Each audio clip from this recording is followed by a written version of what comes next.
Alors, comme je le disais, donc l'idée c'est de voir effectivement aujourd'hui les scénarios, les cadres qui vont définir la politique énergétique à l'origine 2050, que ce soit en France ou bien plus largement en Europe et dans le monde. Et je vais commencer par vous, Gilles, donc pour un cadrage, on va dire, sur ce qui se passe au niveau européen, sachant qu'aujourd'hui on est en pleine négociation du paquet Fit for 55. Est-ce que vous pouvez nous en dire plus ? Et je vous invite à prendre un micro. Vous devez tous avoir un micro sur votre gauche. Oui, ça va, oui, ça marche très bien. Bonjour tout le monde, mesdames, messieurs, c'est un grand plaisir d'être là avec vous encore une fois. Et je vous félicite chaleureusement pour votre colloque. Vous avez 2500 participants, ça c'est magnifique, le plus grand que jamais. Je vous félicite aussi pour tout ce qui se passe en ce moment au niveau politique. En France, je vais en parler brièvement. Bon, je veux vous donner un seul mot qui exprime tout ce qui se passe au niveau européen dans l'énergie en ce moment. Et ce mot, c'est l'électrification. En quoi consiste ça? Regardez à gauche, ça c'est le mix énergétique en Europe aujourd'hui. L'électricité, ce n'est qu'un 25%, c'est la partie bleu foncé. Mais regardez le mix énergétique de l'année 2050 du côté droite. L'électricité sera 57%. De plus, nous avons encore 18% les parties bleu clair et jaune qui sera l'hydrogène propre, qui sera produit de l'électricité renouvelable aussi. Donc, l'électricité sera 75% de tout le mix énergétique dans l'année 2050. Qu'est-ce que ça veut dire pour l'éolien? Ici, ça c'est le mix de la consommation de l'électricité en Europe dans l'année 2050 selon la Commission européenne. Le bleu foncé, c'est l'éolien terrestre. Le bleu clair, c'est l'éolien en mer. Donc, l'éolien sera 50% de l'électricité que nous consommons en Europe dans l'année 2050. 50% de l'électricité qui sera 75% de tout le mix de l'électricité. Donc, l'éolien jouera un rôle très, très important dans tout le mix de l'énergie en Europe dans l'année 2050. Bon, cette électrification, est-ce que c'est possible? Oui, c'est très possible. Nous avons toute la technologie dont il nous faut et ça ne nous coûtera pas très cher. Regardez, par exemple, la consommation de l'électricité dans l'industrie, dans les différents secteurs. Le bleu foncé, c'est ce que consomme chaque secteur déjà de l'électricité comme pourcentage de toute la consommation énergétique. Le bleu clair, c'est ce qu'il pourrait consommer pour remplacer les fossil fuels dans la consommation énergétique, ce qu'il pourrait utiliser avec les technologies qui existent déjà. Et le vert, c'est ce qu'ils pourront consommer avec les technologies de l'électrification qui sont en train de développement. Donc, l'électricité peut dominer la consommation d'énergie dans l'industrie. Et pour l'industrie, ça sera toujours moins cher de consommer l'électricité que de consommer les fossil fuels. Parce que l'électricité, c'est toujours plus efficace énergétiquement, c'est toujours moins cher. Je vous donne un exemple. Je parlais la semaine dernière avec le chef, le PDG de BASF. L'une des plus grandes entreprises d'Europe, c'est le consommateur d'énergie le plus grand industriel en Allemagne. Avec sa grande plante énorme à Ludwigshafen, bon, il consomme beaucoup de fossil fuels aujourd'hui. Il veut le changer. Il veut le changer 100% à l'électricité. Pas à l'hydrogène. Non, Il ne veut pas consommer l'hydrogène, il veut consommer 100% électricité. Regardez aussi les voitures. Je vous donne cet exemple magnifique de Calista, membre de Wind Europe, et la chaîne de fast charging points qu'ils veulent développer ici sur les autoroutes de France, avec le 85 fast charging points, chacun fourni avec un ou deux turbines éoliennes. Ça, c'est magnifique. Bon, qu'est-ce que c'est que le mix de la production de l'électricité en Europe d'ici 2030? Regardez la ligne bleu foncé. Ça, c'est l'éolien. Nous serons dans l'année 2027, plus ou moins, le numéro 1 dans le mix de l'électricité en Europe. Qu'est-ce que ça veut dire pour l'expansion de la capacité? Bon, ça c'est la capacité que nous avons en Europe aujourd'hui. Bleu foncé, terrestre, bleu clair, en mer. 2030, c'est ce que nous espérons. 2050, les chiffres là. Une expansion très importante dans l'éolien en mer, mais d'autant plus important pour l'éolien terrestre. Est-ce que nous allons pouvoir réaliser ces grands objectifs? Ce sont les objectifs de la Commission européenne. C'est une expansion énorme. Bon, regardons ce qu'il faut faire d'ici l'année 2030. Regardez les chiffres en haut. Le 179, c'est ce que nous avons aujourd'hui, capacité éolienne en Europe. Regardez le dernier chiffre.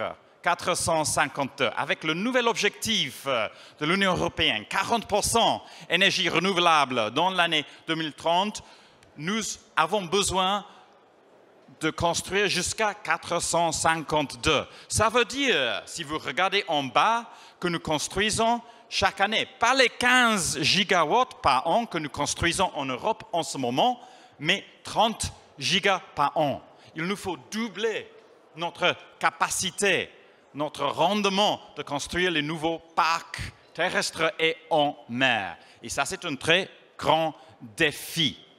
Bon, ici en France, vous avez vos défis aussi. Je vous donne les chiffres du PPA et ce que vous le connaissez très bien, ce que vous construisez en ce moment. Et pour vous aussi, c'est un défi.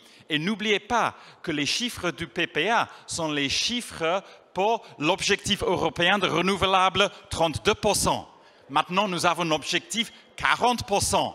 Donc, tous les États membres vont devoir réviser le PPE équivalent dans l'année 2023. Donc, quoi que ce soit que le nouveau gouvernement français aura besoin de hausser ces chiffres-là, qui sont actuellement les objectifs PPE 2028.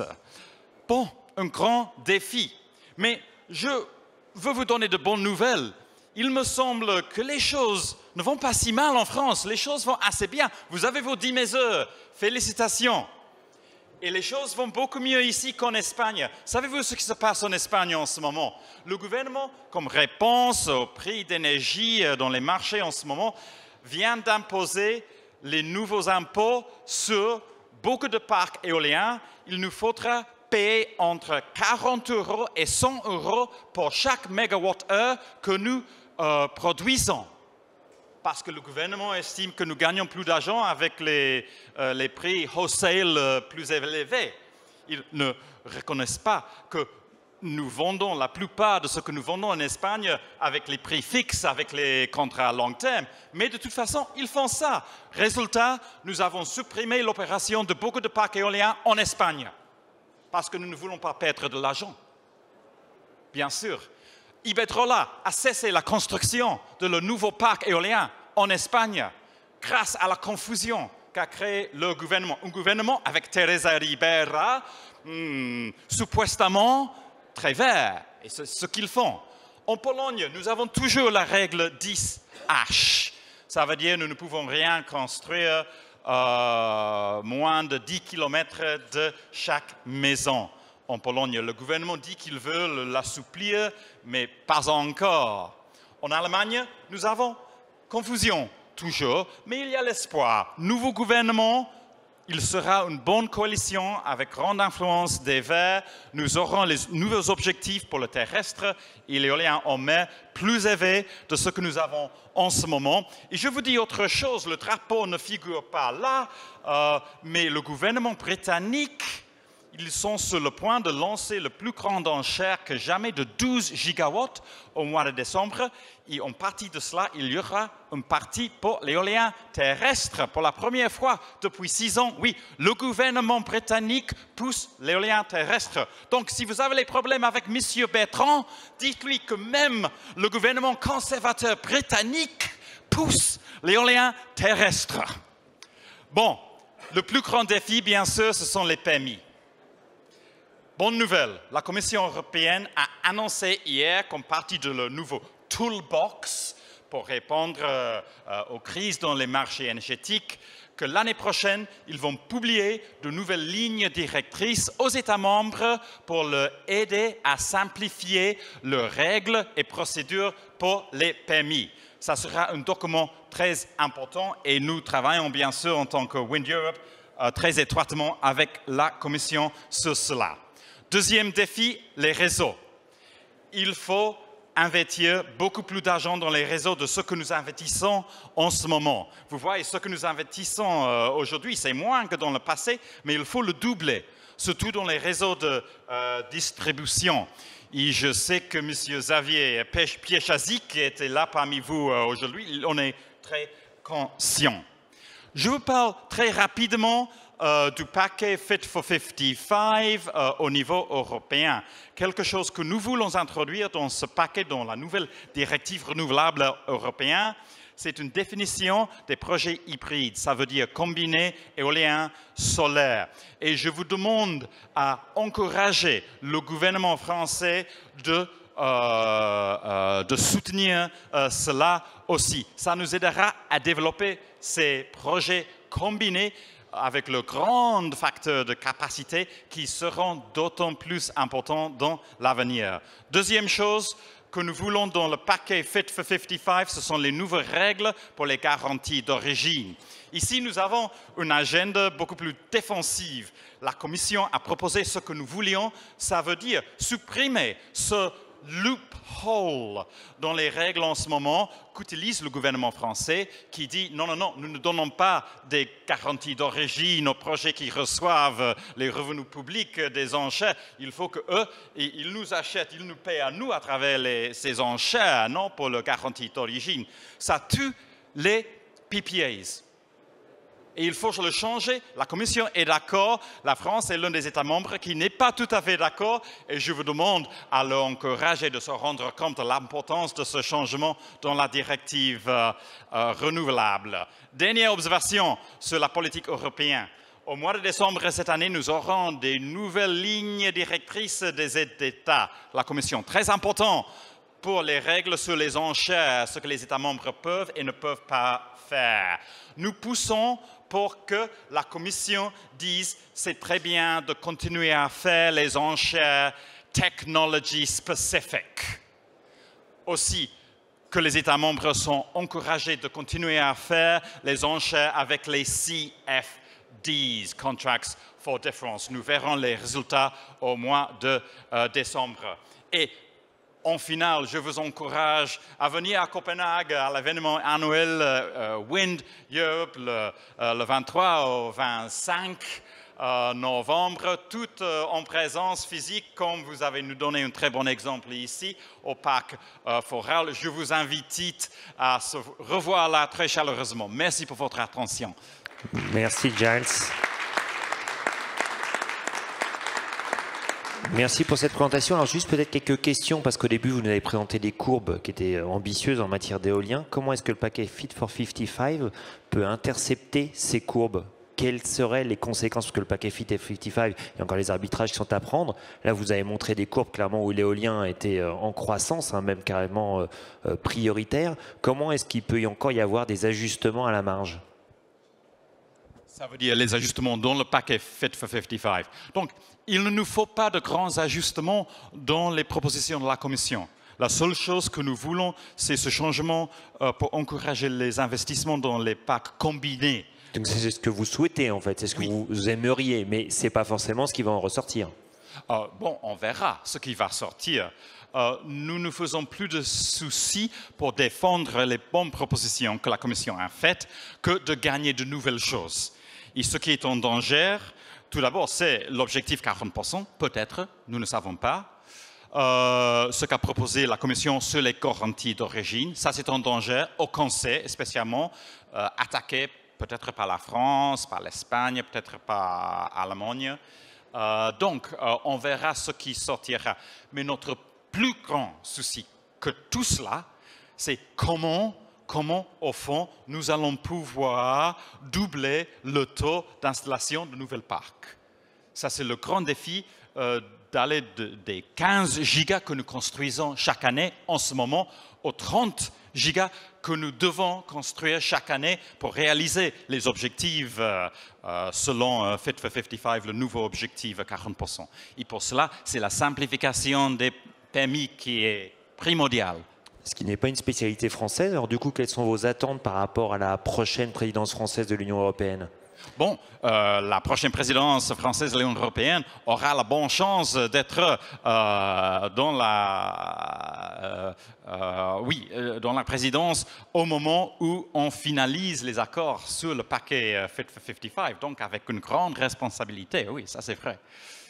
Ok, eh ben écoutez, c'est bien noté, merci beaucoup. Alors je crois que vous allez devoir nous quitter dans pas très longtemps puisque vous devez repartir à Londres. Vous souhaitez nous y aller maintenant ? Oui, je suis très désolé que je dois m'en aller. Oui. Il n'y a aucun souci, vous êtes tout excusé. Merci à vous pour donc, cette présentation de cadrage. Oui, et très bonne chance pour les débats. On peut remercier Charles Dixon. Merci à vous. Et nous allons continuer avec vous, Cédric Philibert. Donc, au vu de ce que nous avons vu justement concernant le cadre européen, est-ce que vous pouvez nous faire quelques éclairages au niveau international? Est-ce que tout ça, finalement, au niveau, comme je disais tout à l'heure, géo-énergétique, est assez cohérent ou est-ce que chacun prend ses directions? Merci. C'est toujours très difficile de parler après Gilles, mais je vais faire de mon mieux pour vous maintenir éveillé. Gilles a dit qu'il faut doubler le rythme. L'AIE, hier, a dit, au plan mondial, il faut quadrupler le rythme pour tenir le net zéro émission. C'est dans le World Energy Outlook qui est paru hier. C'était déjà dans le Net Zero Emissions by 2050 publié en mai, qui est le plus prodigieux document que l'AIE ait jamais publié. Il faut quadrupler le rythme. Et la tendance, les engagements pris par les différents pays dans le cadre de Paris et ses suites, c'est pour l'instant de doubler ce rythme. Et donc en fait, il ne faut pas seulement le doubler, alors je ne dis pas pour l'Europe, hein, je dis pour le monde, il faut le quadrupler. Bon. J'en viens à l'Europe, je rejoins tout à fait Gilles sur le fait que déjà dans la tendance, dans les engagements pris, l'éolien va devenir la première source d'électricité. Et la raison est simple, moi je suis un fanat du solaire depuis toujours, mais la raison est extrêmement simple. Dans le nord de l'Europe, il y a plus de vent que de soleil. Dans la mer du Nord et en général l'Atlantique, la Méditerranée, les vents permettent un facteur de capacité vraiment élevé. Surtout, la demande d'électricité en Europe est bien plus forte en hiver. Alors c'est excessivement vrai en France parce qu'on a beaucoup de chauffage inefficace Joule, mais ça restera vrai au fur et à mesure qu'on va quand même continuer à électrifier. On va y compris continuer à électrifier le chauffage ailleurs en Europe et en France, mais j'espère en passant de chauffage inefficace au chauffage efficace de la pompe à chaleur, dans des maisons qu'on apprendra à isoler. Mais malgré tout, on a besoin de plus d'électricité en hiver parce qu'on a besoin de plus de lumière, etc., etc. Et donc, il y a un bien meilleur match naturel entre l'éolien et la demande d'électricité dans tous les pays tempérés, ce qui est une façon polie de dire plutôt froid. Voilà. Alors que le soleil au plan mondial va s'imposer surtout dans les pays chauds et ensoleillés où la demande d'électricité, elle, est tirée par la climatisation. Et la climatisation va se développer de façon fantastique à mesure que les pays se développent, qu'une classe moyenne plus aisée apparaît par centaines de millions de personnes et que le réchauffement va aggraver le contexte, évidemment. Donc la climatisation a un avenir extraordinaire et elle peut très facilement être 100% solaire, sans d'ailleurs provoquer des problèmes d'intégration, parce qu'il suffira de mettre un petit peu de stockage de froid pour régler le problème du décalage entre les 8 heures de soleil et les 12 ou 15 heures, ou voire 24 heures de climatisation nécessaires. Dans les 24 heures, il suffit d'avoir un petit ventilateur et de faire marcher la clim elle-même, c'est-à-dire la pompe à chaleur inversée, si j'ose dire, seulement pendant les heures d'ensoleillement. Bon, je reviens sur l'éolien. Donc l'éolien, en Europe, devient même, par les décisions déjà prises, devient la première source d'électricité. Et j'ai beaucoup apprécié dans l'intervention de Gilles aussi, ces slides sur l'électrification. L'électrification est pour moi le maître mot de la lutte contre le changement climatique, en même temps que la montée des renouvelables pour électrifier. Avec, mon cher Yves, bien sûr, les économies d'énergie. Mais il faut quand même regarder... On aura l'occasion d'y revenir, je pense. Oui. Il faut quand même regarder que dans la plupart des scénarios... Prenez le scénario net zéro émission de l'AIE, et vous voyez que la demande finale d'énergie est supposée diminuer un peu dès maintenant et ensuite, en gros, stagner jusqu'en 2050, malgré une augmentation de 2 milliards d'individus et une activité économique mondiale qui aura en gros doublé. Malgré ça, la consommation d'énergie finale ne bouge pas et les économies d'énergie en sont une des raisons, mais l'électrification est une autre raison. Parce qu'avec l'électrification, alors ça concerne l'énergie primaire, on supprime les pertes thermiques dans les centrales thermiques, parce qu'on passe au vent et au soleil, mais en même temps, on supprime les pertes thermiques dans les moteurs, donc on a une efficacité bien plus grande avec les moteurs électriques dans les transports, et alors on ne supprime pas des pertes, parce qu'il y en a très peu, mais dans le chauffage, quand on brûle un combustible fossile, on a une bonne efficacité, 85%, 95%. Parce que faire du thermique avec de l'électrique, ça ne coûte pas forcément de source quand même. Mais avec la pompe à chaleur, on passe à une efficacité apparente de 300 à 400%. Parce que la pompe à chaleur, elle va aller chercher les calories dans le milieu froid extérieur pour les ramener dans le milieu chaud intérieur. Ce que fait déjà votre frigo. Hein. Il prend des calories dans le milieu froid et il les met chez vous dans le milieu chaud. Donc c'est ça une pompe à chaleur. C'est une efficacité de 300 à 400%. Donc on va utiliser 3 à 4 fois moins d'énergie finale pour se chauffer qu'on ne le fait en brûlant, même dans une bonne chaudière, un combustible fossile. Et donc tout ça crée une forte compression de la demande d'énergie finale qui est indépendante, en partie indépendante des efforts d'économie d'énergie, encore qu'il y ait beaucoup de synergie, parce que si on met d'une pompe à chaleur dans un truc qui est en relève de chaudière, notamment dans un truc qui reste mal isolé, on ne va pas avoir une si bonne efficacité parce qu'on ne va pas avoir d'assez grands radiateurs, etc. Donc on va avoir en plus une sensibilité thermique pour les usages de pointe. Donc aux usages de pointe, on va encore utiliser des centrales fossiles pendant longtemps, etc. Donc il faut effectivement faire les deux ensemble. Mais si on fait les deux ensemble, il faut électrifier. Et j'ai beaucoup aimé qu'il parle beaucoup de l'électrification de l'industrie, qui a été un domaine négligé jusqu'à présent. J'ai appris que hier, dans son plan d'investissement à 30 milliards, il y avait une certaine somme pour les fours électriques dans l'industrie. Je m'en félicite, c'est un bon pas dans la bonne direction. Je crains simplement que les études qui sont faites là sur l'électrification, qui montrent qu'effectivement c'est très efficace, etc., n'aient pas complètement intégré les questions de variabilité.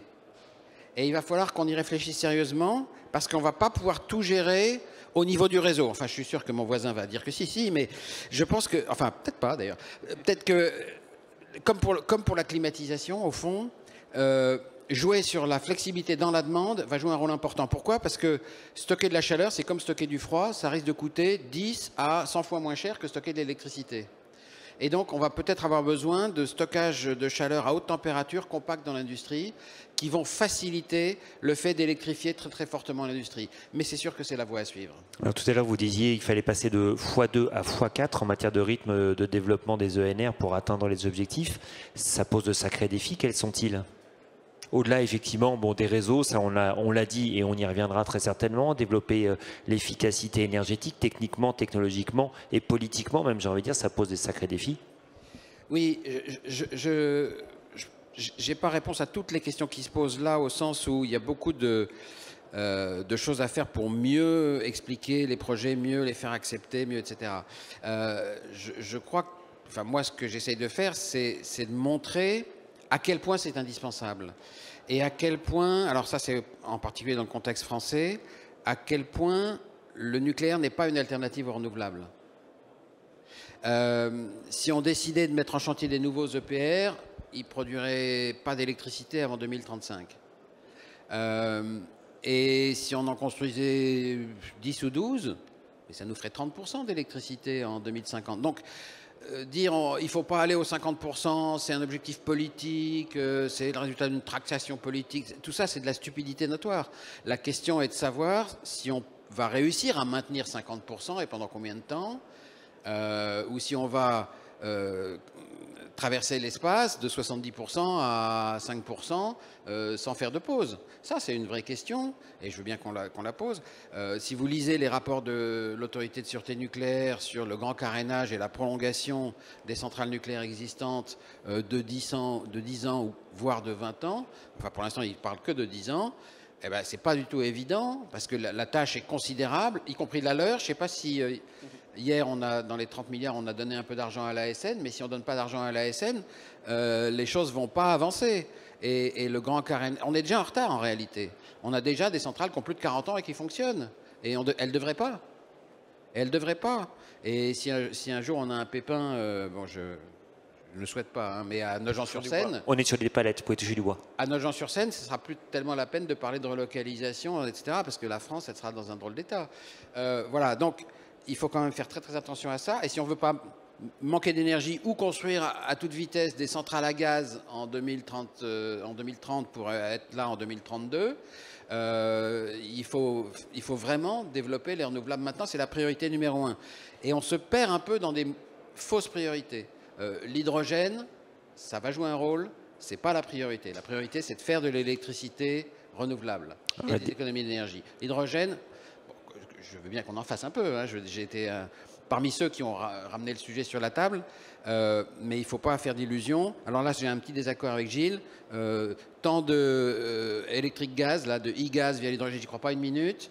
On aura besoin de liquide fait avec l'hydrogène pour les avions. Pour les bateaux, certainement. Pour les avions, peut-être. Et on aura besoin... Vous pensez que c'est un mirage, l'hydrogène? Selon vous, on en fait trop? On en fait trop. Ou on pose trop d'espoir sur l'hydrogène, peut-être? Bah, quand on veut en mettre partout, oui. Quand on veut en mettre dans les bâtiments, on va se heurter à un mur, à mon avis. Quand on veut en mettre dans les transports terrestres partout, on se plante. Voilà, je le dis clairement. Il y aura des petites niches, au mieux. Et par contre, on a besoin de liquide basé sur l'hydrogène, d'ammoniac pour les navires, de kérosène de synthèse peut-être pour les bateaux, si on réussit à capter du carbone et qu'on ne choisit pas de compenser avec des émissions négatives, parce que ça pourrait coûter quand même beaucoup moins cher, donc ça se discute. On aura besoin d'hydrogène pour la sidérurgie, et on aura besoin d'hydrogène pour la chimie, comme l'exemple de BASF que donnait. Ils disaient qu'ils veulent que de l'électricité, ils ne veulent pas d'hydrogène. C'est vrai et faux, parce que BASF développe la pyrolyse du méthane, qui est une façon de prendre du gaz, de prendre de l'électricité, mais 5 fois moins qu'avec l'hydrogène vert, l'électrolyse de l'eau, et de faire de l'hydrogène sans créer de CO2, en créant du carbone solide qui peut aussi servir dans l'industrie chimique. Donc voilà ce que fait BASF. Donc ils ne vont pas acheter de l'hydrogène, mais ils vont en fabriquer chez eux. Et l'hydrogène, oublie si je me trompe, ça peut jouer aussi un rôle important dans le stockage, parce qu'on a vu effectivement les objectifs de développement des ENR sont ambitieux. Alors, ça pose nécessairement la question de l'intermittence et donc du stockage d'électricité. Oui. Là, l'hydrogène a une vraie carte à jouer? Oui. L'hydrogène a une carte à jouer pour le stockage de longue durée qui permet de faire face à ce que les Allemands appellent les Dunkelflaute, les périodes de 10 jours sans vent ni soleil, qui peuvent d'ailleurs se succéder avec des périodes intermédiaires où on n'a pas assez d'énergie pour bien recharger les autres stockages, etc. Donc, on a besoin, peut-être, ça fera peut-être, je ne sais pas, peut-être que mon voisin aura une idée plus précise, ça fera peut-être 10% de l'énergie électrique. J'ai évalué récemment le besoin en Europe à 10 millions de tonnes d'hydrogène.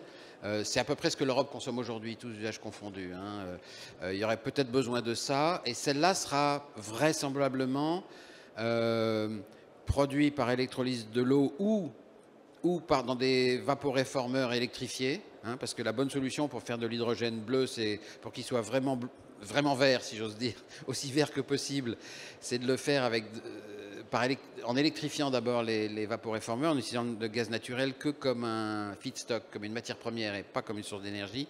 Ça baisse déjà tous les problèmes de fuite de méthane en amont, etc. Voilà, peut-être que ceux-là, on les produira effectivement chez nous, alors que les autres, l'ammoniac pour la chimie, l'ammoniac pour les bateaux, il est probable qu'on l'importera parce qu'on le fabriquera moins cher en Afrique du Nord, en Namibie, au Chili, en Australie, au Proche-Orient, et que ça voyage bien en bateau, ça voyage déjà en bateau. Donc est-ce qu'on va faire tout ça chez nous? En tout cas, pas dans l'immédiat, parce que dans l'immédiat, on n'a pas assez d'électricité verte. Il apparaît je me réfère aux études de mon voisin, il apparaît vers 2035 la possibilité de commencer à avoir quelques gigawatts d'électrolyseurs qui fonctionnent 2000 heures par an, 2100 heures par an avec de l'électricité verte. Parce que si on fait des électrolyseurs avec de l'électricité qui n'est pas verte, et verte et jaune, ça prend le nucléaire aussi. Hein. Donc c'est avec vraiment. Si on fait de l'hydrogène par électrolyse de l'eau en mettant du gaz dans des centrales à gaz, là on est 2 fois pire qu'avec le vaporéformage du méthane sans capture de CO2. Donc ce n'est pas une solution. Donc il faut faire attention à ce qu'on fait, qu'on en développe aujourd'hui tout de suite pour expérimenter, j'ai pas de souci, qu'on prévoit une montée en puissance, j'ai pas de souci, mais qu'on fasse massivement ça avant 2035, voire 2040, c'est probablement une bêtise. Alors je vous propose qu'on resserre un petit peu plus le prisme sur la France avec vous, Thomas Véran. Je le disais, donc vous êtes directeur exécutif en charge de la stratégie et prospective chez RTE. Donc effectivement, on a eu l'analyse hier de Xavier Piéchazic, votre président du directoire. La grande date, évidemment, c'est le 25 octobre, le scénario 2050 ou les scénarios qui seront proposés par RTE pour atteindre la neutralité carbone. Est-ce que vous pouvez, non pas évidemment nous donner quelques scoops, puisque ça on a compris que de toute façon, c'était pas la peine d'espérer, mais d'évoquer avec vous la méthodologie qui a été employée? Ou plutôt, je devrais parler peut-être même au présent, puisqu'on n'est pas encore le 25 octobre, même si j'imagine que maintenant on est proche de la fin. Alors bonjour. Donc mon président vous a dit que je n'étais autorisé à dévoiler aucun scoop, donc navré pour ça. Effectivement, c'est le 25 qu'on va sortir nos scénarios. Alors ça sera les principaux résultats, ce sera déjà un rapport assez long. Ma grande crainte en réalité, c'est que personne ne le lise, puisque je crois qu'un certain nombre d'éléments de langage sont déjà écrits de toutes parts finalement. Et or, je pense que ça vaudra quand même le coup de regarder le rapport, c'est-à-dire pas uniquement le résumé exécutif, mais même déjà le résumé exécutif devrait être long, et de regarder les 500 pages de rapport qui vont essayer d'expliquer comment on peut s'en sortir pour atteindre la neutralité carbone en sommant tout le jeu de contraintes, puisque en fait, moi, j'ai le privilège d'avoir des certitudes relativement faibles sur un certain nombre de sujets. Il y a beaucoup de contraintes qui s'ajoutent dans tous les scénarios. Et donc, ceux qui pensent qu'il y a des recettes extrêmement faciles, dans un sens ou dans l'autre, d'ailleurs, à mon avis, se trompent. Je veux dire, aucun des scénarios n'est facile. Aucun. Donc, il y aura bien les 6 scénarios de mix, il y aura bien les différentes trajectoires de consommation, on essaiera de faire un certain nombre d'appariements, donc on en renverra certains début 2022, puisqu'en réalité on a regardé tellement de variantes que c'est pas possible de tout restituer, même en 500 pages, mais je pense qu'on aura fait, je pense qu'on fait pas de grosses impasses, et il y aura bien le chiffrage économique et l'analyse environnementale. Alors en matière de méthodologie, ce qui est intéressant, c'est qu'en ayant travaillé sur ce sujet pendant 2 ans, on a vu d'énormes transformations en 2 ans. Sujet de réindustrialisation qu'on n'avait pas, enfin qui n'était pas aussi présent dans le débat public. Sur la question de la sobriété, pour moi, ça n'a pas beaucoup changé. Pour autant, en 2 ans, c'était déjà présent, c'était déjà clivant. Pour moi, c'est le sujet le plus clivant à l'issue de cette concertation. C'est-à-dire qu'on a des personnes qui refusent le mot même. Et qui nous écrivent des courriers en nous expliquant que c'est scandaleux de vouloir dicter par des scénarios les modes de vie du peuple. Puis on a des gens qui trouvent que c'est évident et qu'il faudrait qu'il y en ait partout. Et en fait, moi, sur ce sujet-là, ce que j'essaye de faire, c'est d'avoir un scénario de sobriété et qu'on puisse en débattre. Voilà. Et je pense que c'est important. Et la même chose pour la réindustrialisation, parce qu'il y a des implications qui sont très importantes. Alors sur la question de la méthodologie, il faut savoir qu'il y a une chose qui n'était pas négociable dans ces scénarios, c'était la neutralité carbone. En France, en 2050. En fait, il faut savoir que ça n'est pas consensuel non plus, et que je pense qu'il y a eu des faux consensus. On s'est aperçu d'une chose, c'est que personne ne connaît notre stratégie nationale bas carbone, par exemple. Alors ça, c'est un peu inquiétant. Il y a des gens qui nous disent, par exemple, dans la stratégie nationale bas carbone, on fait 40% d'efficacité énergétique. Oui, c'est dans la SNBC. Dans la stratégie nationale bas carbone, il y a une augmentation de la consommation électrique. Oui, pareil. Donc, il y a beaucoup de choses qui sont dans la SNBC et j'ai l'impression que certaines personnes l'ont redécouverte, ou en tout cas ont souhaité le redébattre. Et sur la neutralité carbone, point important, on n'a autorisé aucune remise en cause. Or, il y a quand même un certain nombre de personnes qui disent mais finalement la France, c'est 1% des émissions, alors pourquoi vraiment s'occuper de ça? Est-ce que vraiment il faudrait être neutre en carbone en 2050? Est-ce qu'on ne peut pas attendre un petit peu? Finalement, c'est aux autres de faire l'effort. Donc, ce point existe là-dessus, c'est totalement fermé dans nos scénarios. La deuxième chose, ce n'est pas vraiment de la méthodologie, mais c'est une conclusion qui est tellement évidente, dont on a tellement déjà discuté, qui est publique, puisqu'on a déjà explicité ce qu'étaient nos scénarios, c'est que dans tous les scénarios, il y aura un socle d'énergie renouvelable important, et que ce n'est pas un parti pris idéologique de RTE, c'est un résultat technique de l'analyse. C'est-à-dire qu'en fait, il n'y a pas de possibilité de boucler des scénarios de neutralité carbone qui impliquent de l'électrification dans un monde où on estime, quoi qu'il arrive, qu'une partie du parc de seconde génération, que la totalité du parc de seconde génération fermera au cours des années qui viennent, en tout cas de la période d'études, entre 2020 et 2060. Donc forcément, ça fermera et ce ne serait pas une prospective honnête que de le passer sous silence. Donc dans ce monde-là, nous, on est parvenu à la conclusion que la part du nucléaire, elle était comprise entre 0 et 50 gigawatts. Voilà, 50 gigawatts, c'est déjà un défi industriel énorme d'avoir 50 gigawatts, mais ça ne sera pas au-dessus. Et si ce n'est pas au-dessus, ça veut dire que la part des énergies renouvelables, elle sera au moins de 50%. Voilà, en gros. Et ça, c'est pas, je veux dire, c'est pas un a priori politique. C'est pas une volonté de traduire a posteriori dans des analyses techniques, de revenir sur le chiffre de 50%, parce que de toute façon, on parle pas de la même chose, hein, on parle d'une vision à long terme. C'est juste un raisonnement technique volumique. Donc il y aura un socle d'énergie renouvelable, on ne peut pas faire sans. Quand on a diffusé nos scénarios pour un plus grand public que celui de la concertation, hein, lors de la consultation publique du 28 janvier ou lorsqu'on en a rendu les conclusions le 8 juin dernier, j'ai mesuré à quel point ce résultat n'était pas connu d'une partie des personnes. C'est-à-dire que, et comme souvent, les gens connaissent notre système actuel et donc ils font l'analyse que finalement on peut le poursuivre assez longtemps. Et en fait, ça n'est pas possible. Donc le système qu'on aura en 2050-2060, ce ne sera pas celui d'aujourd'hui, quoi qu'il arrive.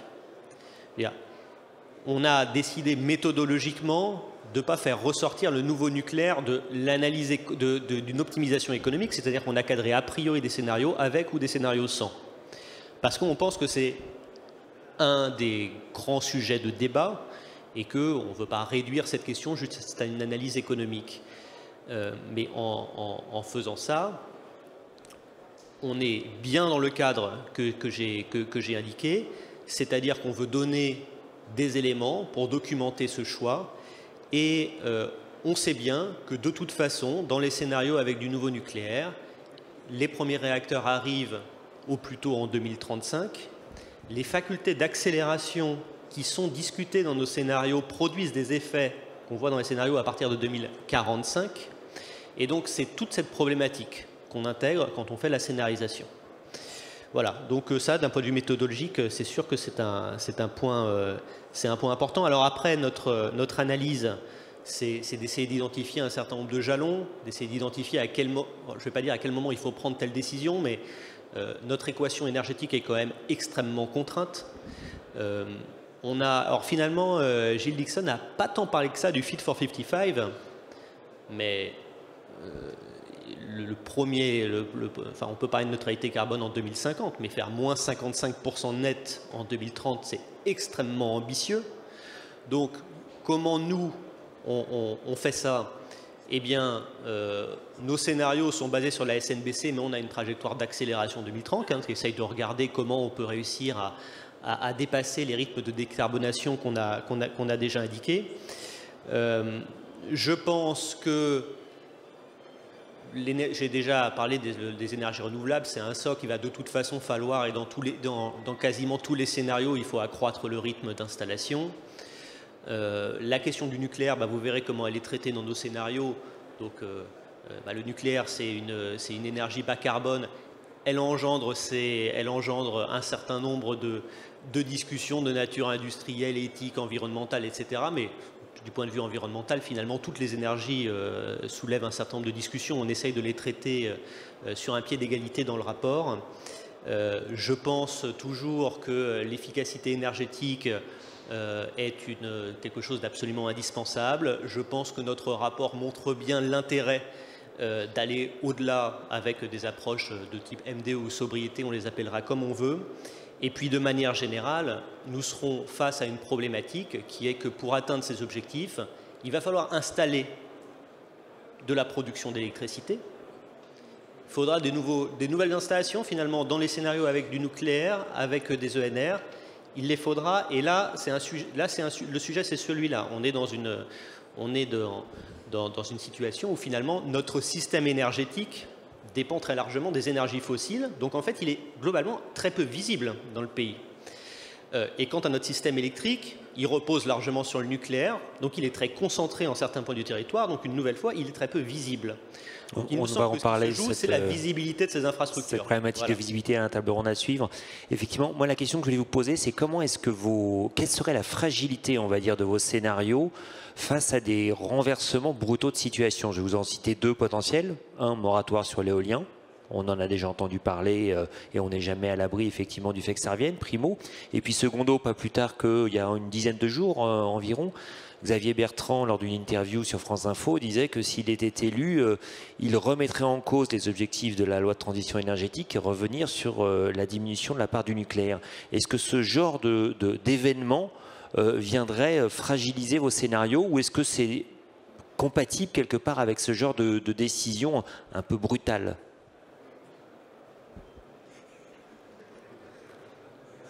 Alors, je pense que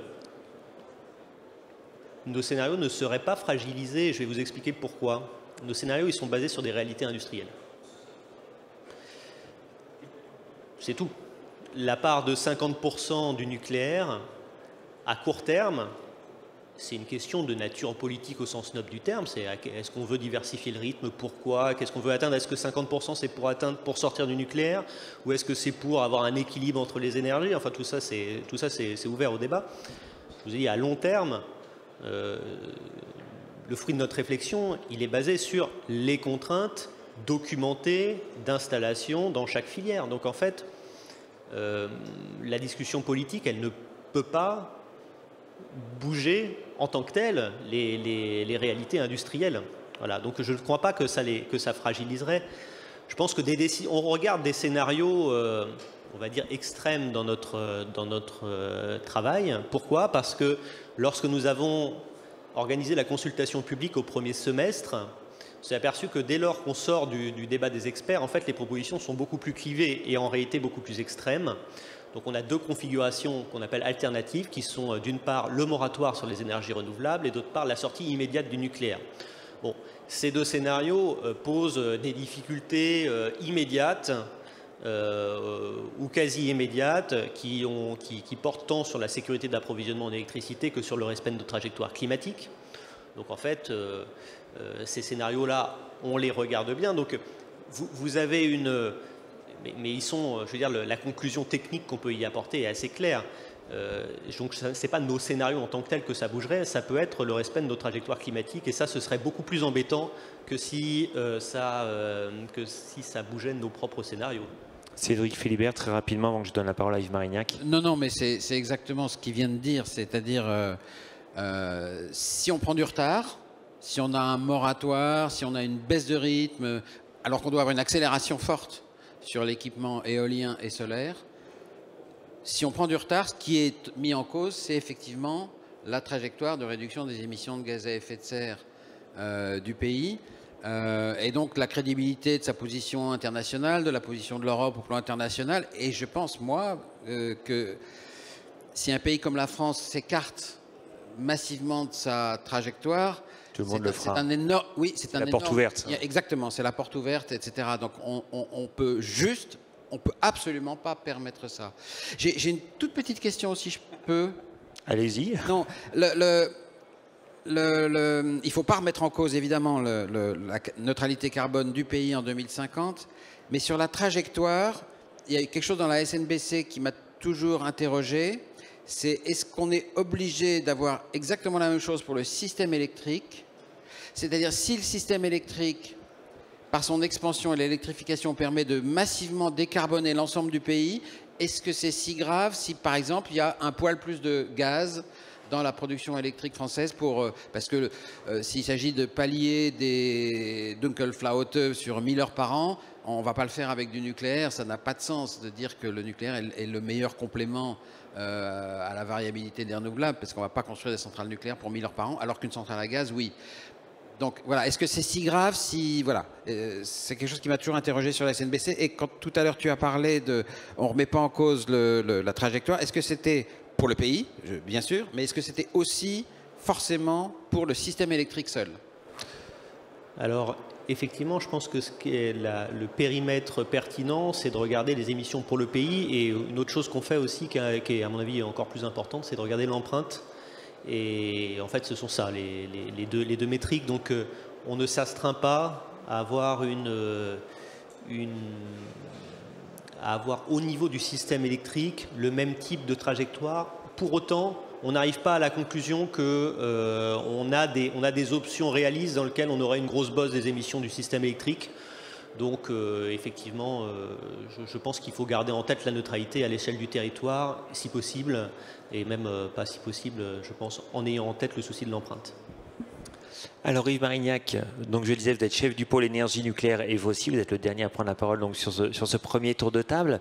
Le scénario négawatt 100% ENR 2050, il est connu, hein, il commence déjà à dater et pour autant il est manifestement d'actualité, 100% ENR, neutralité carbone 2050. Alors est-ce que vous pouvez nous livrer votre analyse critique sur tout ce qui vient d'être dit ? Oui, alors bonjour, merci de l'invitation d'abord et je vais profiter quand même de cette table ronde pour faire un peu de teasing aussi parce que vous avez raison, le scénario négawatt 2017 sur lequel s'appuient encore les positions publiques de l'association Négawatt commence à dater. Il y a eu énormément de choses qui se sont passées depuis et le nouveau scénario Négawatt sera rendu public le 26 octobre, le lendemain donc par coïncidence de date de la parution des scénarios de RTE.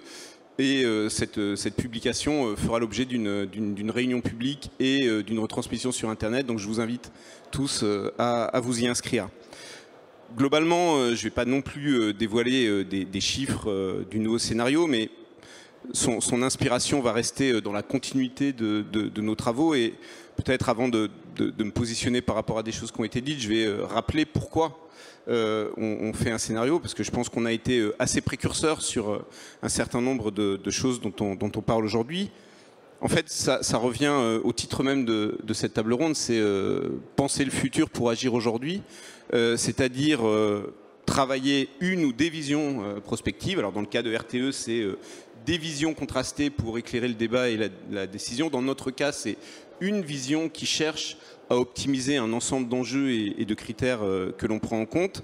Mais pourquoi on a besoin de ça? Parce qu'on a d'abord besoin de créer collectivement un avenir désirable commun pour trouver les dynamiques qui permettent d'y aller ensemble. Parce qu'ensuite, il faut avoir une recette, un chemin concret, une trajectoire qui permet pas par pas de l'atteindre. Et parce que cette trajectoire permet ensuite de discuter des politiques et mesures à mettre en œuvre. Et tout ça est d'autant plus indispensable aujourd'hui qu'on voit bien d'une part que ce que Negawatt a appelé depuis longtemps l'urgence de long terme, c'est-à-dire les limites planétaires liées au climat, liées à la biodiversité, liées aux ressources, qui sont en fait les vrais facteurs de limitation des possibilités des modes de vie à évoluer comme les gens le souhaiteraient. J'entendais Thomas tout à l'heure dire que la sobriété est un sujet clivant parce qu'il ne faut pas imposer aux gens une manière de vivre. En fait, c'est les limites qui vont nous imposer une évolution de nos modes de vie, et la sobriété, c'est une manière d'intégrer positivement, de notre point de vue, cette réflexion sur les limites. Ça, c'est un premier point, et j'insiste sur le fait que le changement climatique n'est pas, loin de là, la seule crise majeure à laquelle nous devons faire face. Et clairement, la matrice dans laquelle Negawatt réfléchit, c'est la matrice de l'ensemble des objectifs de développement durable, ce qui amène à des positionnements différents sur certains points. On le sait par ailleurs, cette transition écologique, c'est des changements profonds. Ce n'est pas juste des choses techniques comme développer des renouvelables ou faire de l'électrification, c'est des vrais changements beaucoup plus profonds, structurants des modes de production et de consommation, et donc des modes de vie. Et puis le troisième point, ça c'est un constat qu'on fait de plus en plus, et ce qui a été évoqué autour des moratoires sur l'éolien en est la très triste illustration, c'est que alors même qu'on a largement progressé dans l'explicitation, et Negawatt y a contribué, mais il y a eu beaucoup d'autres travaux, de la faisabilité technique de cette transition et de sa faisabilité technico-économique, au sens où elle est rationnelle sur le plan économique et elle représente même une opportunité, par exemple en termes de création d'emplois. On n'a pas ou peu progressé sur la faisabilité politique, c'est-à-dire qu'on reste institutionnellement et dans les modèles économiques et même dans les valeurs qui semblent structurer le débat, en tout cas dans le contexte français, sur des réflexes plutôt corporatistes, plutôt individualistes, plutôt court-termistes, qui nous empêchent aujourd'hui de mettre en place une forme nouvelle et innovante de planification dont on a besoin. Donc on a vraiment plus besoin que jamais de scénarios.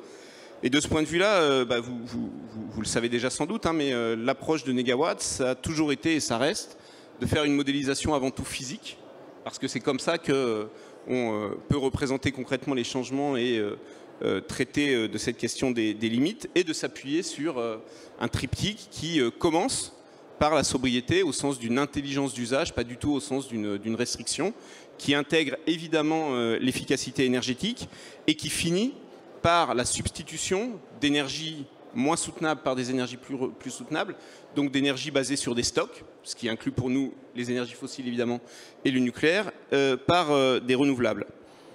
Une fois que j'ai posé tout ça, le lien qui a été évoqué entre la maîtrise de la consommation et le développement d'une production renouvelable, il est pour nous fondamental. Et on est clairement en désaccord avec des analyses qui commencent par penser le développement de la production, y compris éolienne, pour ensuite se dire « Ah oui, il faut aussi penser à faire de la maîtrise de la consommation ». Je vais juste l'illustrer par... On a quand même cru comprendre que de toute façon, dans la trajectoire 2050 neutralité carbone, l'efficacité énergétique, on ne pouvait pas s'en passer. Parce qu'on Alors pourrait pas l'efficacité augmenter, énergétique, on ne peut pas s'en passer, mais en fait la profondeur à laquelle on va introduire de la sobriété et de l'efficacité va avoir une influence sur le niveau de demande globale en énergie et sur le niveau de demande en électricité, même si, et on rejoint complètement l'ensemble des analyses, et on partage l'idée que l'électrification d'un certain nombre d'usages est un levier important, même si on fait, par rapport à des choses qui ont été dites ici,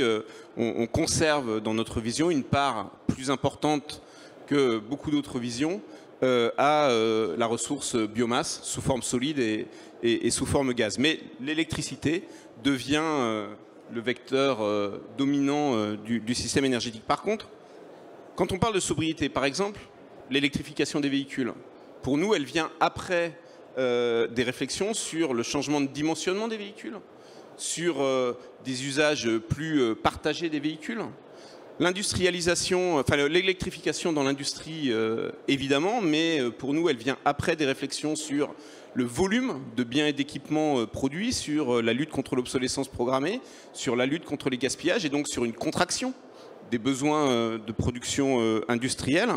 Dans les bâtiments, l'électrification pompe à chaleur ne vient qu'après un programme de rénovation complète et performante de l'ensemble des bâtiments.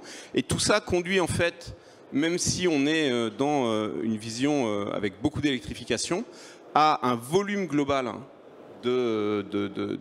d'énergie consommée qui reste beaucoup mieux maîtrisé que dans les visions sur lesquelles, très haussières, sur lesquelles on est en train de repartir aujourd'hui. Si je vous suis bien, c'est l'une des grandes différences que l'on doit attendre, on va dire, des deux visions RTE oui, négawatt. Tout à fait. Et cette différence, en fait, et du coup, je rejoins complètement Thomas dans l'idée qu'aujourd'hui, la question de la sobriété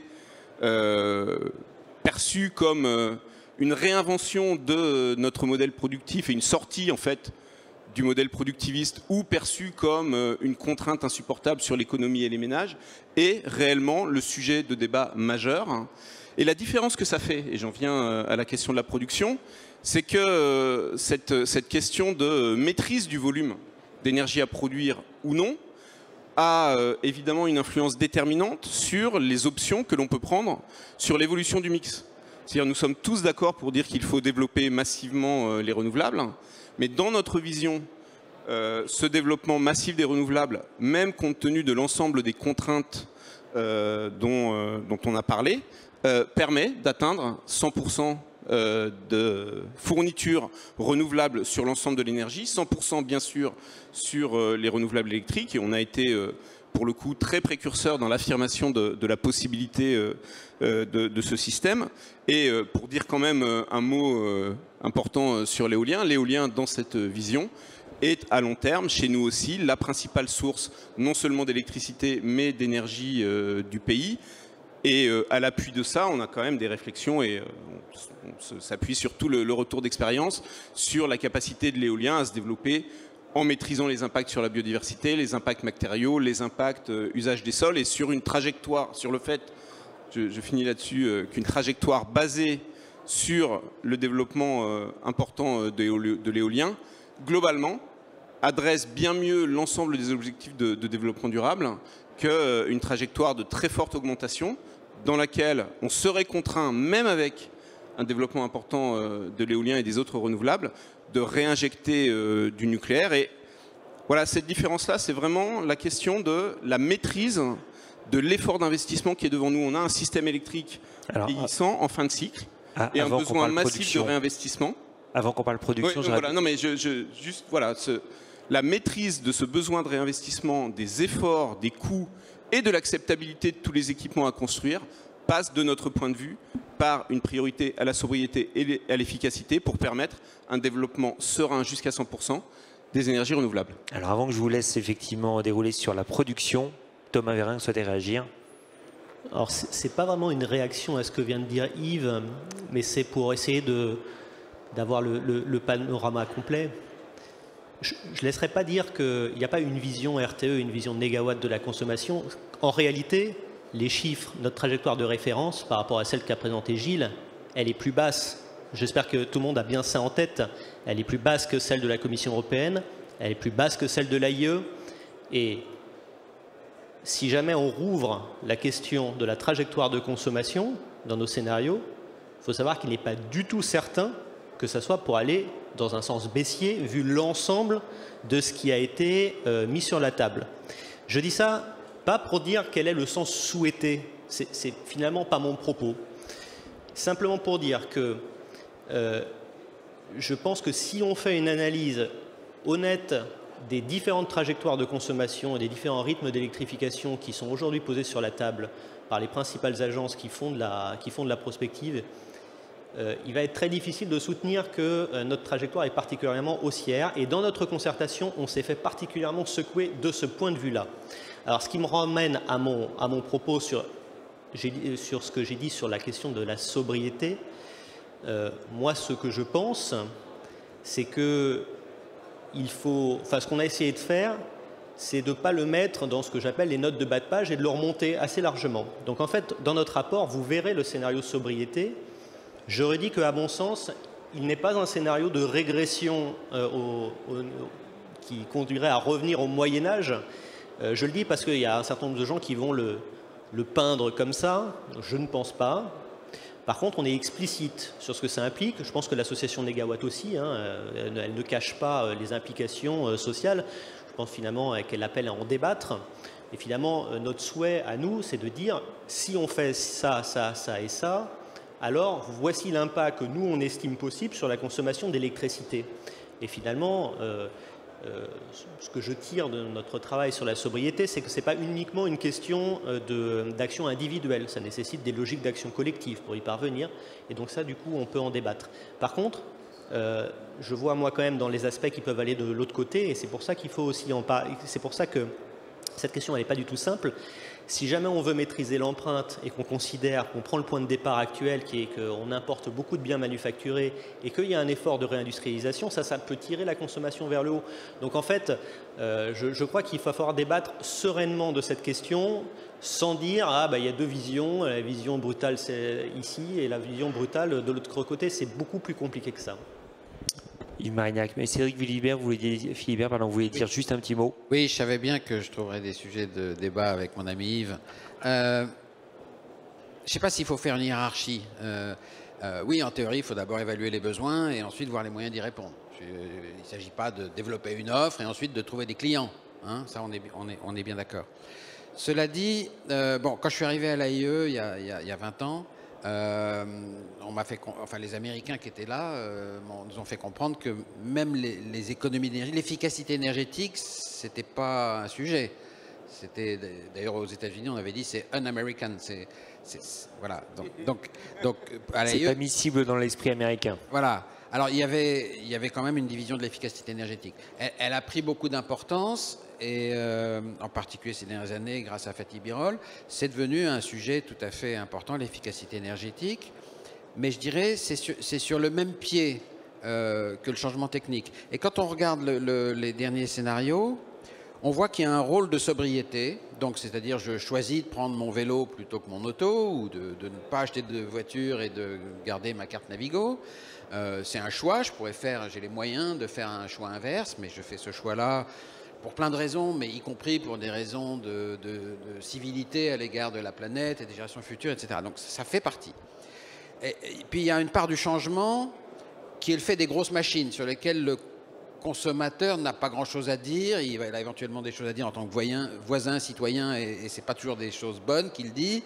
C'est les éoliennes, c'est les grands parcs solaires, c'est je sais pas moi, ce qui se passe dans les usines. Et puis, il y a aussi un énorme domaine où c'est un changement technique qui fait intervenir la décision du consommateur. Alors ça devient intéressant parce que là, vraiment, c'est les deux à la fois. Il faut qu'on mette à disposition des objets qui consomment moins, qui sont réparables, etc. Mais j'ai encore, dans les 15 ans qui viennent, si j'ai bien compris, j'ai le choix d'acheter encore une voiture thermique ou une hybride ou un tout électrique ou de ne pas acheter de voiture, etc. Donc il y a une part de tout ça. Et puis, comme je le disais tout à l'heure, l'électrification peut être vecteur d'économie d'énergie mécaniquement, mais j'ai envie d'ajouter, le changement technique va aussi être vecteur de sobriété d'une certaine manière. Si je prends le sujet brûlant du trafic aérien, 3% des émissions mondiales de gaz à effet de serre.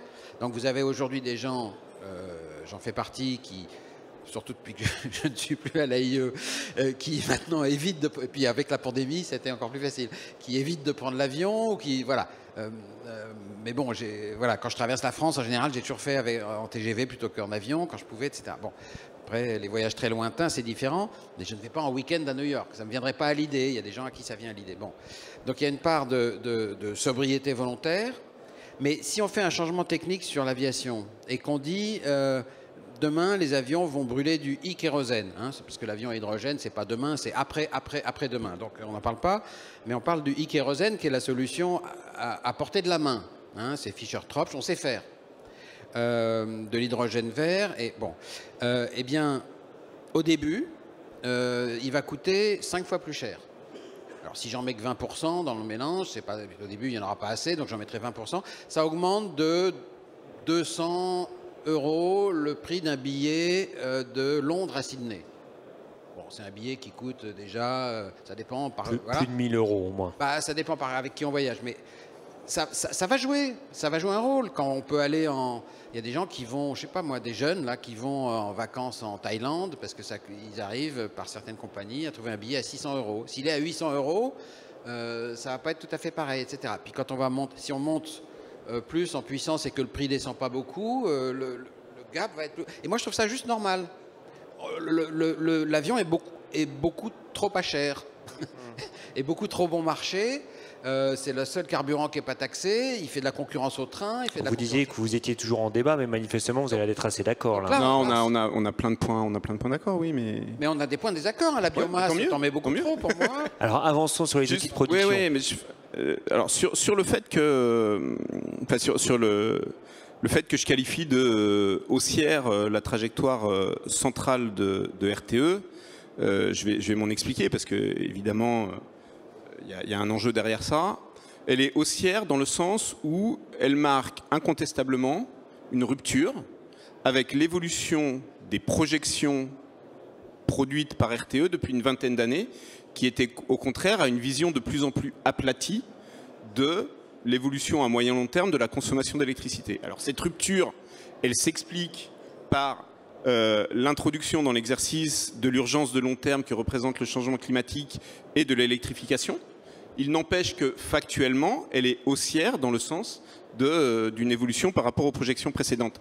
Et j'insiste sur ce point parce que il y a une vraie contradiction à se projeter dans brutalement une vision beaucoup plus à la hausse de la demande d'électricité au moment même où on a de plus en plus repoussé, mais on arrive quand même aux échelles auxquelles il faut mettre en œuvre ces transformations, dans le mur du cycle de réinvestissement dans le parc de production d'électricité, avec le vieillissement et donc l'arrêt inéluctable du parc nucléaire actuel. Et donc, c'était déjà difficile d'imaginer ce remplacement du parc dans une trajectoire électrique stable. Ça devient encore plus compliqué dans cette trajectoire à la hausse. Et donc, on augmente l'ensemble de contraintes. Et pour nous, c'est un appel d'autant plus évident à réintégrer le plus possible les potentiels de sobriété et d'efficacité dans cette trajectoire. Le deuxième point par rapport à une hiérarchie entre sobriété, efficacité et renouvelable. Alors pour nous, ce n'est pas une hiérarchie ni de valeur intrinsèque, ni dans la profondeur d'action qu'il faut envisager. C'est tout simplement un ordre logique. Ça n'a pas de sens d'appliquer de l'efficacité là où on ne s'est pas d'abord interrogé sur le niveau de besoin de service, et ça n'a pas de sens de développer des renouvelables pour venir s'ajouter et répondre à des consommations inutiles, au lieu de venir se substituer aux énergies fossiles. Et cet enjeu de bien poser les besoins et de bien dimensionner les services, en fait, il est d'autant plus important qu'on sort d'un prisme purement carbone. Parce qu'aujourd'hui, et c'est une excellente nouvelle, le développement des renouvelables éoliens en tête permet d'imaginer de passer d'un régime de ressources de stock à un régime de ressources de flux sur un de nos enjeux centraux qui est l'épuisement des ressources fossiles et surtout le changement climatique.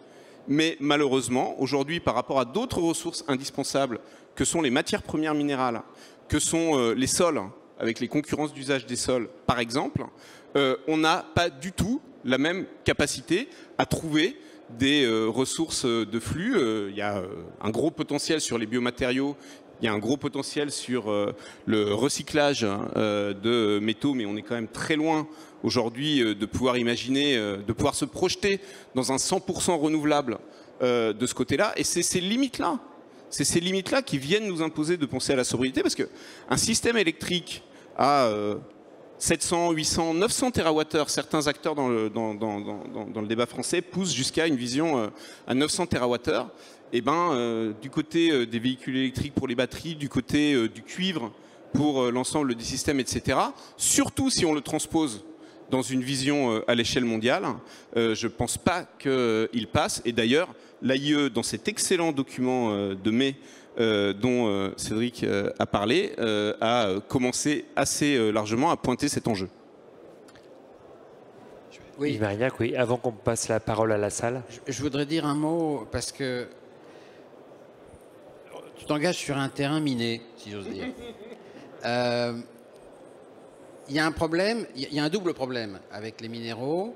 Il y a un problème géostratégique, hein, parce que l'essentiel de ces minéraux un peu rares et précieux, très utiles à la transition énergétique, donc ça va du lithium, du cobalt, du nickel, du cuivre et des terres rares, pour aller vite, sont traités, raffinés en Chine.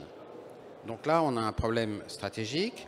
Et puis, on a un problème de rythme, c'est-à-dire que les mines actuelles et celles prévues, il y a un décalage avec la demande mondiale qui risque d'apparaître vers la fin des années 30, vers la fin de cette décennie.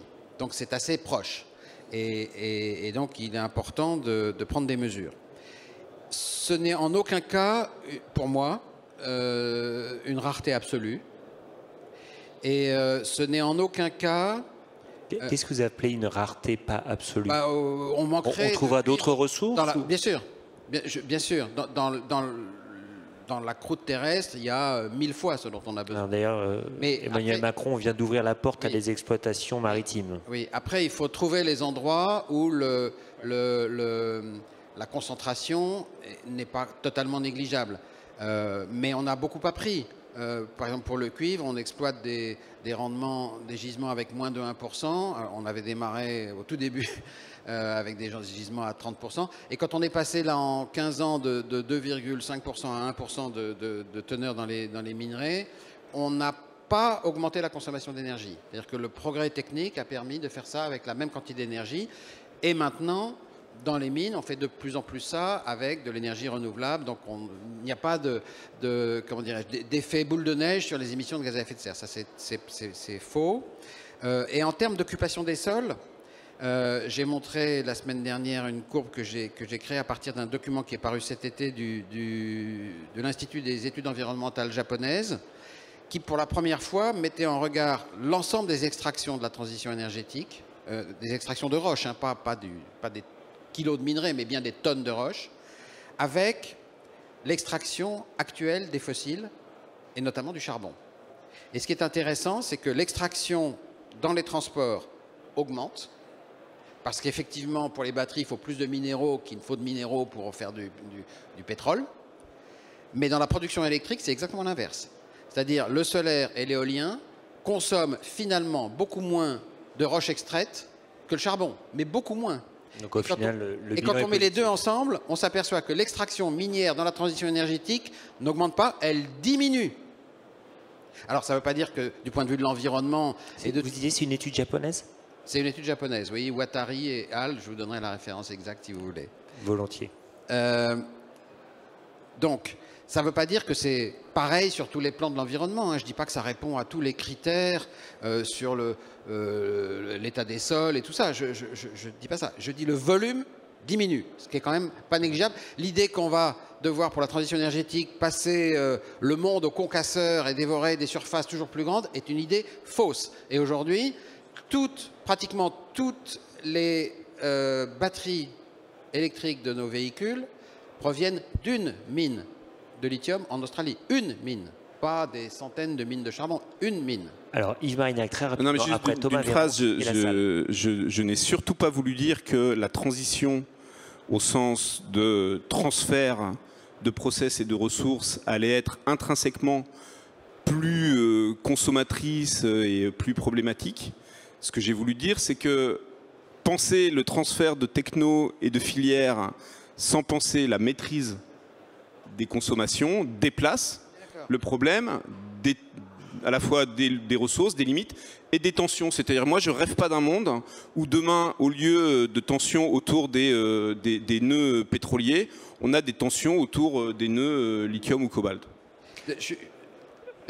Thomas Véranque. Ah, Non, chose promise, chose due.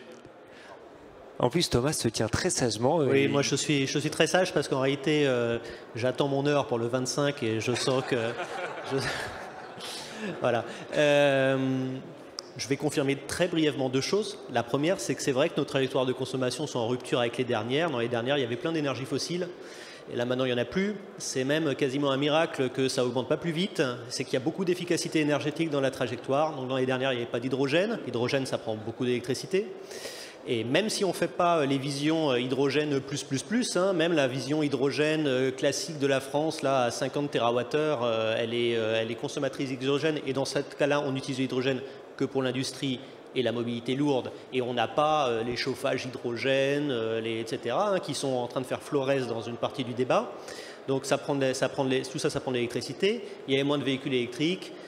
Ça allait moins vite dans le bâtiment, même avec des pompes à chaleur, etc. Donc c'est pour ça, hein, c'est clair que quand on passe à la neutralité carbone, moi je trouve que faut être conscient, le passage du facteur 4 à la neutralité carbone, ça change très largement les perspectives sur les différents vecteurs. Voilà. Et en fait, finalement, tous les instituts sont amenés à mettre plus d'électricité. Nous, on l'a fait, je pense, dans le scénario négawatt, mais Yves le sait mieux que moi, il y aura peut-être un peu plus d'électricité que la dernière fois. Enfin voilà, de toute façon, après, le point de départ n'était pas le même, mais c'est pour ça que ça évolue. Deuxième confirmation, en fait, on est en train, enfin, on essaye d'avoir ces résultats pour le 25. On regarde les consommations de matière dans tous les scénarios qu'on chiffre. Et c'est vrai que c'est assez complexe parce qu'en fait, il ne s'agit pas juste de chiffrer, il s'agit de mettre en regard un chiffre sur la consommation avec un historique, avec d'autres consommations et avec l'attention sur la ressource. Et effectivement, donc ça c'est peut-être un mini-scoop, mais ce n'est pas la partie production d'électricité qui va changer la donne. L'aval, donc les usages, ont un impact qui est susceptible d'être plus important. Mais la partie production, que ce soit dans les scénarios 100% renouvelables ou que ce soit dans les scénarios renouvelables plus nucléaire, c'est pas non plus le sujet qui modifie tout. Et comme on a le panorama sur les incidences environnementales va être du coup assez large et assez complexe, attention à ce que ça ne serve pas de prétexte à l'inaction climatique, hein, parce qu'on va avoir besoin de toute façon d'accélérer les trajectoires. On est dans un pays qui a du mal à atteindre moins 40%, alors qu'il va falloir faire moins 55% net en 10 ans. Je veux dire, c'est considérable. Voilà. Consensus chez les intervenants à la table ronde. Y a-t-il des questions dans la salle par rapport à tout ce dont nous avons débattu? Oui, Denis Baupin.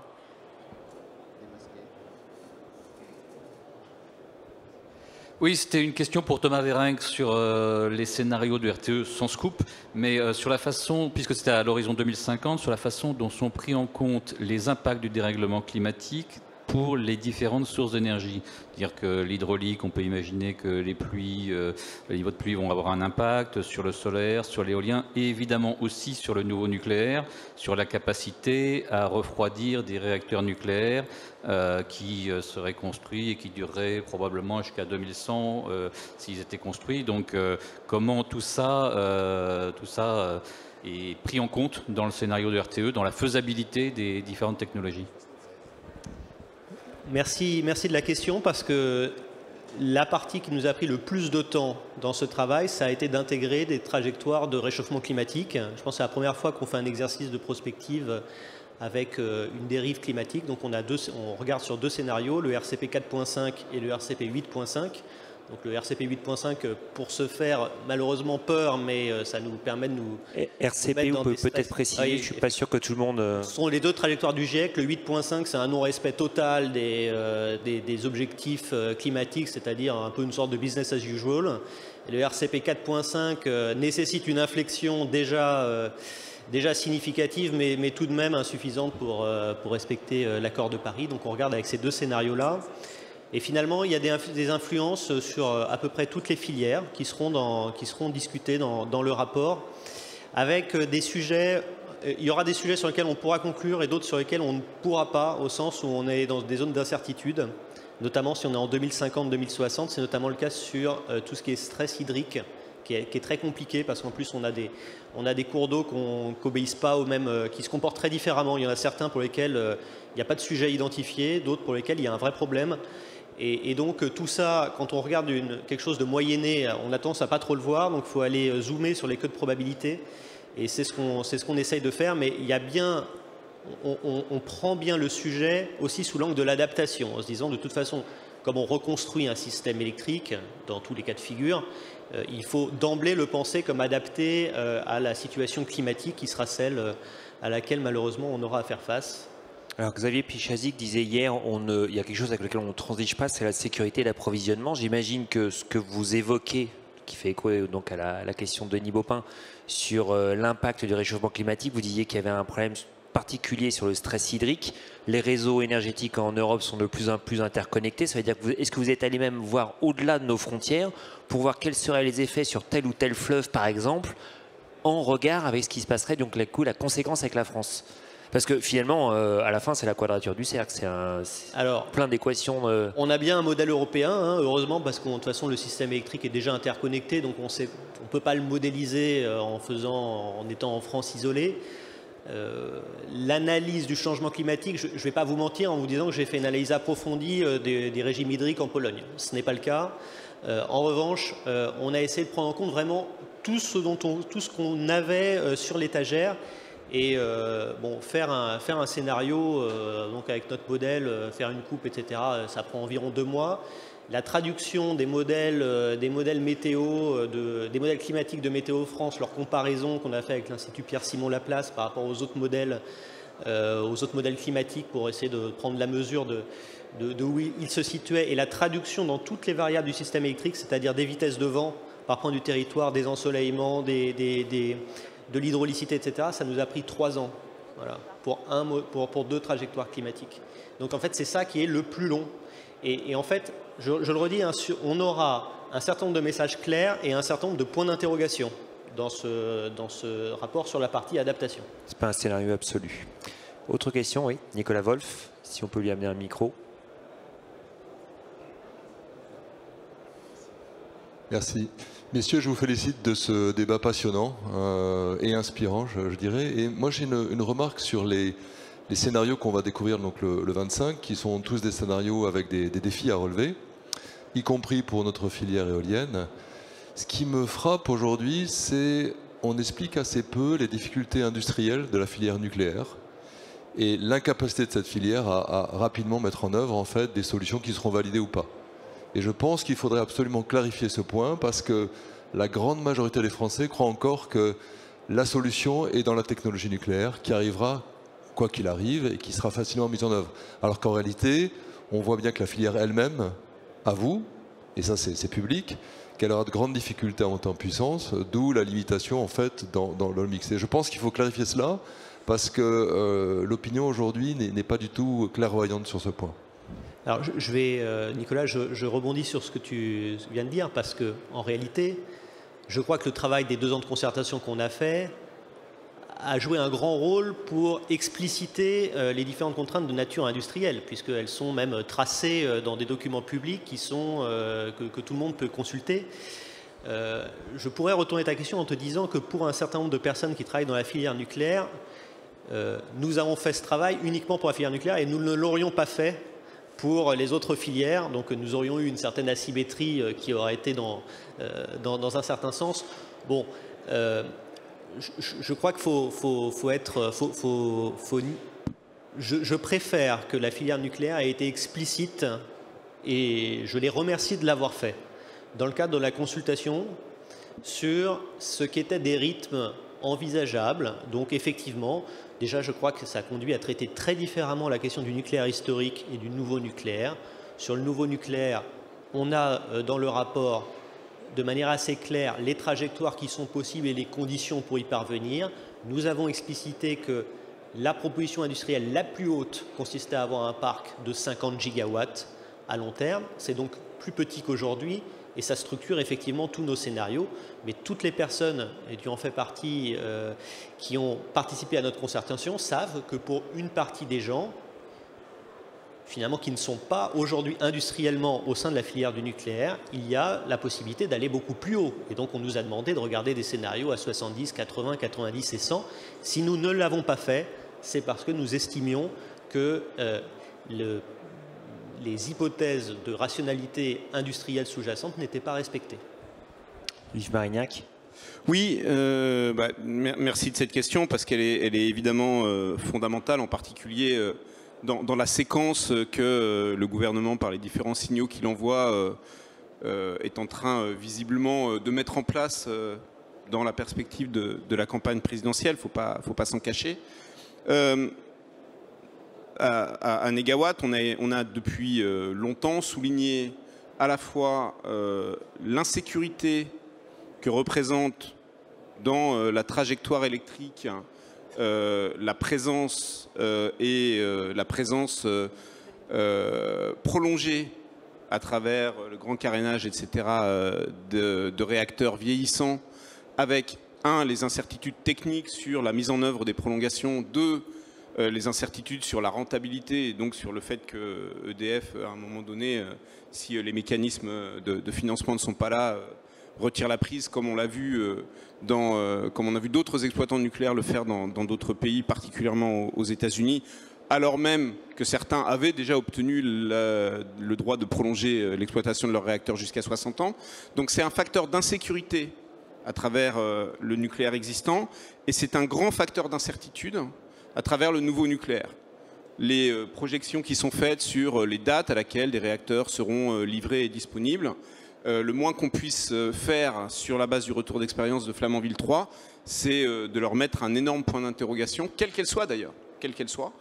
Voilà, je rappelle souvent, parce que je suis taquin, que heureusement qu'en 2005-2006, EDF, lors du débat public sur le PR Flamanville 3, nous disait qu'il n'était pas construit pour répondre à des besoins énergétiques, mais pour un maintien des compétences, parce qu'effectivement, si on en avait eu besoin dès 2012, comme c'était prévu, on aurait probablement connu des difficultés.